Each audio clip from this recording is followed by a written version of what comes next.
Hello viewers, আসসালামু আলাইকুম। আমার সামনে দেখতে পাচ্ছেন একটা নোহা কোম্পানির কেনেডি ফ্যান মডেল 2926 দেখতে পাচ্ছেন। এটা চলতেছে না, এই যে আমরা ডিসিতে দিলাম, চলে না। দেখেন এই যে ব্যাটারি লাইন লাগানো আছে, দেখতে পাচ্ছেন। তো এটা কী কারণে চলতেছে না, আমরা এটা খুলে দেখব। দেখতে পাচ্ছেন লাগানো আছে,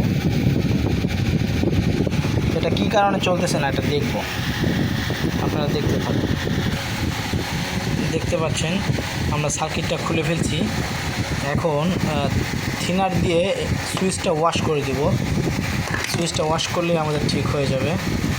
দেখতে পাচ্ছেন সুইচের নব খোলা হয়েছে। এই সুইচটা আমরা এখন পরিষ্কার করে দেব। আমরা থিনার দিয়ে পরিষ্কার করছি। এখন আমরা লাইনটা লাগাই দেখব।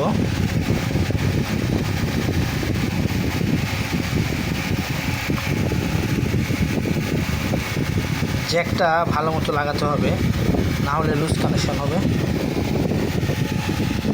দেখি এখন আমরা সুইচ দিয়ে দেখি।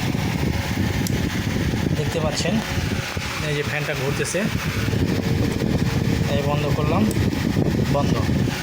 এই যে আমাদের ফ্যানটাও বন্ধ। দেখতে পাচ্ছেন এই যে আবার দিলাম, এই যে আবার চালু হয়েছে, আবার চালু হয়েছে। এই যে বন্ধ করলাম, বন্ধ। ঠিক আছে, ভিডিওটা ভালো লাগলে লাইক, কমেন্ট, শেয়ার করবেন, চ্যানেলটি সাবস্ক্রাইব করে দিবেন। আর এরকম আরও ভিডিও পেতে বেল আইকনটি অন করে দিবেন এবং আমার যে কোনো ভিডিও সম্পূর্ণ দেখার চেষ্টা করবেন, তাহলে বুঝতে পারবেন যে কাজটা কী। ঠিক আছে, ধন্যবাদ, ভালো থাকবেন।